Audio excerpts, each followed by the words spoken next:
Olá pessoal, aqui quem está falando é o Alexson Gomes, estou de volta por aqui com mais um vídeo. Que bom que você está aí acompanhando as minhas postagens aqui na internet, fico muito feliz pelos comentários, pelas participações e tudo mais. Bom, hoje eu gostaria de falar um pouco para você sobre uma corrente filosófica que particularmente eu acho interessante porque existem algumas reflexões nessa filosofia que podem ser aplicadas inclusive no dia a dia, podem fazer com que a gente tenha mais alguns conteúdos para refletir, para viver melhor e tudo mais. Eu vou falar hoje sobre o estoicismo. Estoicismo é uma corrente filosófica que basicamente começou com um pensador chamado Zenão de Cício, que a gente está falando de Atenas há aproximadamente 300 anos antes de Cristo, na Grécia Antiga. E essa corrente filosófica, ela tinha como meta, como foco, como objetivo, apresentar alguns meios ou alguns caminhos para que as pessoas alcançassem a felicidade. A felicidade era um tema que sempre estava em evidência naquele tempo. E as pessoas faziam perguntas como o que é ser feliz, ou o que fazer para ser feliz. E o estoicismo tinha exatamente uma proposta, né, de apresentar para as pessoas alguns recursos, alguns meios para que elas alcançassem a imperturbabilidade da alma, a ataraxia, ou seja, para que elas aprendessem a encarar a vida, as adversidades da vida da melhor maneira possível, né? Os estoicos, eles acreditavam que a função da filosofia era exatamente ajudar o homem a superar esses problemas da vida, ou seja, ajudar o homem a encarar os problemas da vida com serenidade, né? O bem supremo ou o caminho para isso seria basicamente desenvolver essa virtude. É por isso que os estoicos, eles têm uma contribuição muito grande no que diz respeito ao comportamento do homem em relação à felicidade, em relação a problemas, a adversidades, a dor, a sofrimento, a desejo, a prazer, né, e outros assuntos que são bem relevantes aí para o nosso cotidiano. Então, para os estoicos, a filosofia não era apenas para gerar debates sobre temas diversos que nada tinham a ver com o cotidiano. Eles achavam que a função da filosofia era ajudar o homem a superar os problemas, auxiliar o homem a se comportar da melhor maneira diante de um mundo completamente imprevisível, né, diante de situações que mudam o tempo todo e que para isso, de fato, nós precisamos alcançar uma espécie de domínio próprio, né, uma espécie de tranquilidade para que da melhor maneira possível a gente saiba enfrentar, vencer, enfim, a gente saiba lidar com esses desafios que são apresentados no dia a dia. Bom, primeira coisa que eu quero falar sobre os estoicos é que eles, desses caminhos ou desses meios que são apresentados para o indivíduo alcançar essa imperturbabilidade da alma, essa calma, essa felicidade, a primeira coisa seria o indivíduo entender que as coisas não acontecem como o homem deseja. Ou seja, tudo possui, de certa forma, um ritmo próprio. Aqui a gente está falando de uma corrente filosófica que acreditava em uma ordem cósmica, ou que acreditava em uma providência que basicamente rege todo o universo, né? Um princípio ativo, racional, inteligente, o chamado Logos, que conecta todas as pessoas, todas as coisas, né? E feliz é exatamente aquele que vive de acordo com essa ordem cósmica, aceitando e até desejando aquilo que está determinado, pré-determinado para a sua vida. Então a primeira coisa é o indivíduo entender que existe uma definição maior. As coisas, elas não acontecem como você quer. Esse seria o primeiro caminho. Você tem que entrar no processo de aceitação da realidade, né? Entendendo que para ser feliz você precisa ter uma noção exata de como as coisas são e não como você gostaria que elas fossem, porque elas não serão como você quer. Independente se você vai ficar chateado com isso,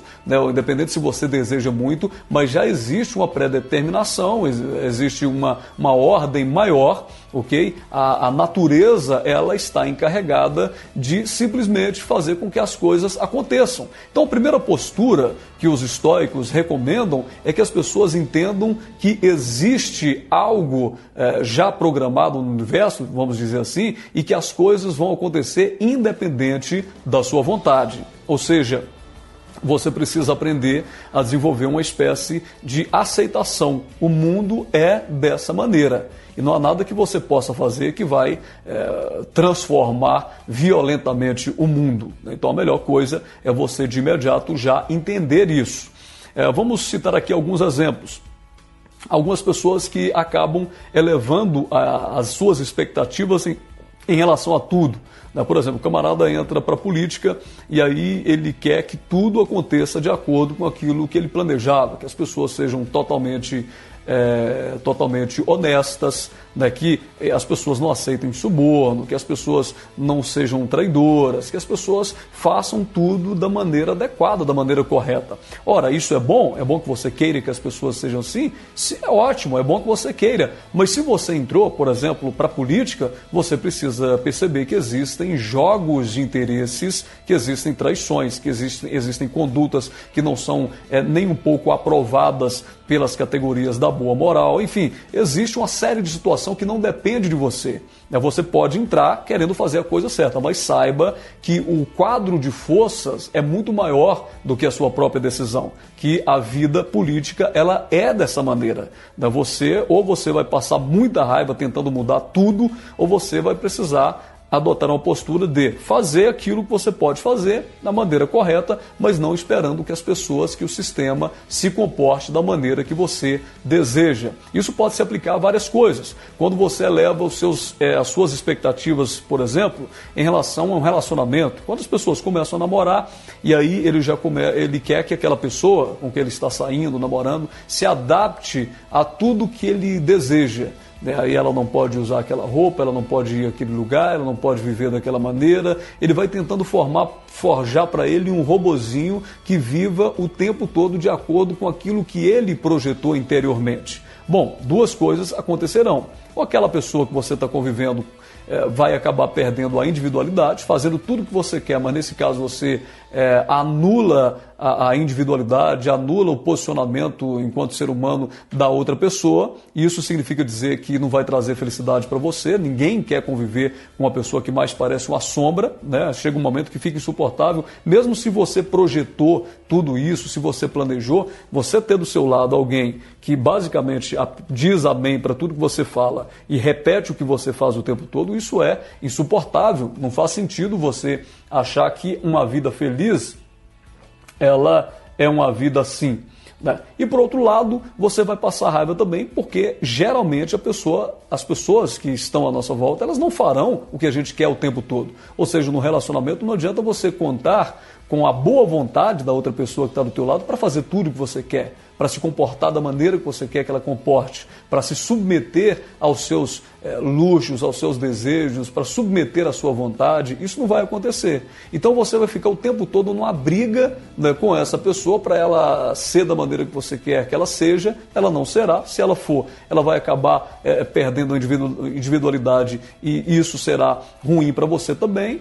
A melhor alternativa diante disso, os estoicistas diriam para você, é você entender que a vida é como ela é, né? Que aquela pessoa que você começou a conviver na caminhada e tudo mais, ela tem a maneira dela agir, a maneira dela viver, ela pode até fazer algumas adaptações, mas ela não pode se anular para te fazer feliz. Estão percebendo? Então qual que é a melhor postura, diriam os estoicistas? Você conceber a vida tal como a vida é. Você começa a namorar, entende que você está ali do seu lado um ser humano, não é um robô, não é uma pessoazinha que você programa, aperta o clique, como naquele filme, e aí você muda a conduta dela. De maneira nenhuma. Tem do seu lado alguém que tem pensamentos próprios, né, que age da maneira que ela foi acostumada, que traz a bagagem cultural que ela tem, os costumes, os usos e tudo mais. Então a melhor maneira é você entrar em um relacionamento, né, exatamente sabendo que as coisas são como elas são. Você não precisa querer mudar tudo, porque senão você será infeliz, ok? Esse é o conselho dos estoicos. Então, é você ter uma expectativa real sobre as coisas e não uma expectativa elevada, ilusória, achando que tudo será como nos filmes, né? Então você adota meio que uma postura pessimista. Você não vai ficar achando que isso, inclusive, é um mal que acontece entre os adolescentes, porque eles começam a namorar achando que tudo é como na novela, que as coisas são como elas são lá na novela, no filminho, que tudo acaba bonitinho, tá tudo felizes para sempre, tudo, não mostram os percalços da caminhada, as pedras, os espinhos. Então, se você não encarar a vida vendo a vida na sua originalidade, se você ficar elevando expectativas demais, a tendência, sem dúvida nenhuma, é você sofrer muito, porque você não vai conseguir mudar tudo à volta e automaticamente você será alterado nesse processo todo e provavelmente será infeliz. Então os estoicos diriam que a melhor maneira é você encarar a realidade com expectativas da realidade, sabendo como a realidade é. Por exemplo, o Sêneca, que é um dos filósofos do estoicismo, inclusive o estoicismo ele é dividido em 3 períodos, e o Sêneca, que é um filósofo romano, ele é dos mais recentes. Ele dizia o seguinte, que o mais estressante é exatamente aquilo que nos pega de surpresa. Se você admitir, por exemplo, que as coisas, sendo como elas são, elas podem dar errado, que as coisas, sendo como elas são, elas podem não te agradar, se você admitir essas possibilidades negativas da vida, provavelmente você já estará preparado quando o mal acontecer. Quando vier a dor, quando vier o problema, você já está preparado. Você, claro que vai sofrer, mas o sofrimento será muito menor.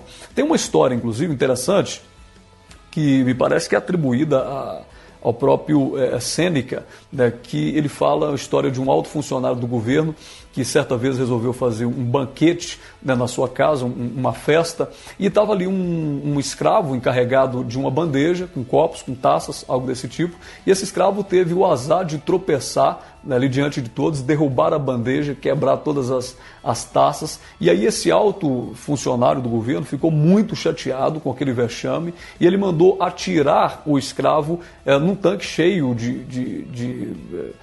pela janela, ou num tanque cheio de lampreis, alguma coisa desse tipo aqui, que eu não me lembro o que é, mas depois eu posso trazer essa informação. O fato é que ele mandou punir aquele escravo, para que o escravo sofresse durante a sua punição.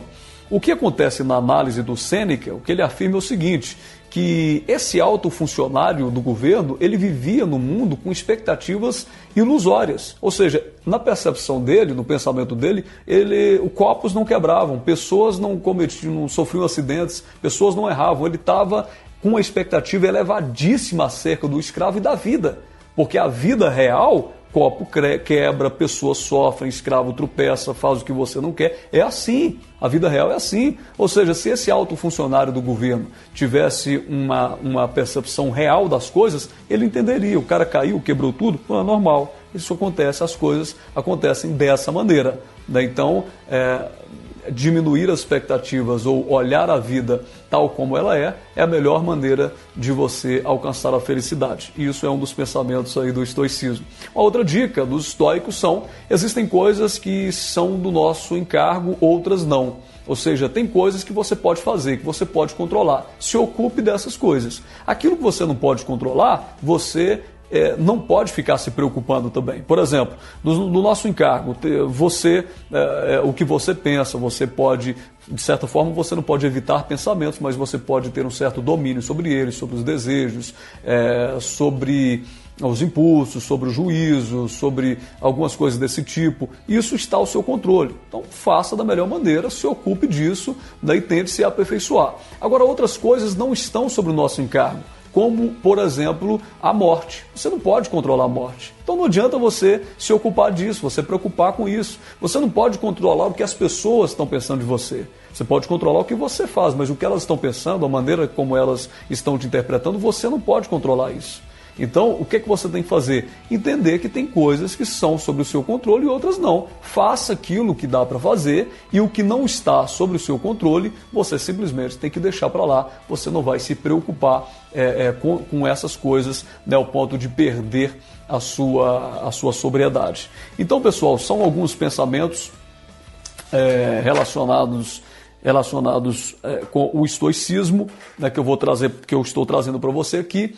E para concluir, para o estoicista, o sábio seria sempre aquele que pensa, ou que age de acordo com as exigências da razão universal, ou dessa providência. O sábio é aquele que age o tempo todo de acordo com essa razão, evitando a paixão, né, evitando as paixões que de repente não vão te levar a lugar nenhum, e obtendo um estado de apatia, né, em relação às coisas. Ou seja, assim você alcança a ataraxia, que é a imperturbabilidade da alma. Só dessa maneira você consegue ser feliz. Então esses são alguns pensamentos do estoicismo. Tem inclusive até um texto, né, rápido, que diz assim, me parece que esse texto ele é de um dos pensadores, me parece que Epicteto, né, um dos pensadores do estoicismo. Eu vou tentar falar sobre ele numa próxima aula, e ele diz assim, lembra-te que não é nem aquele que te diz injúrias, nem aquele que te bate,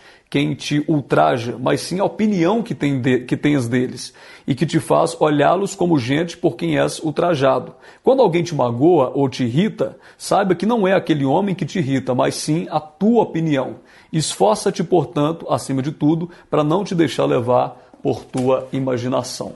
Numa próxima fala, no próximo vídeo, vou falar sobre o Epicteto, né, que é um dos pensadores do estoicismo. Ele era um escravo, uma história bem interessante, tá bom? Espero ter contribuído falando aqui de uma maneira bem rápida e breve sobre o estoicismo. Se você achou legal, dê aí o joinha, se inscreva nesse canal, só pra gente saber que você tá aí do outro lado compartilhando com as ideias. Mande o vídeo para outras pessoas, se puder sugira temas, comente, enfim. Muito obrigado, um abraço todo especial para você, e a gente volta a qualquer momento com mais alguns vídeos, né, sobre vários assuntos. Tchau, tchau.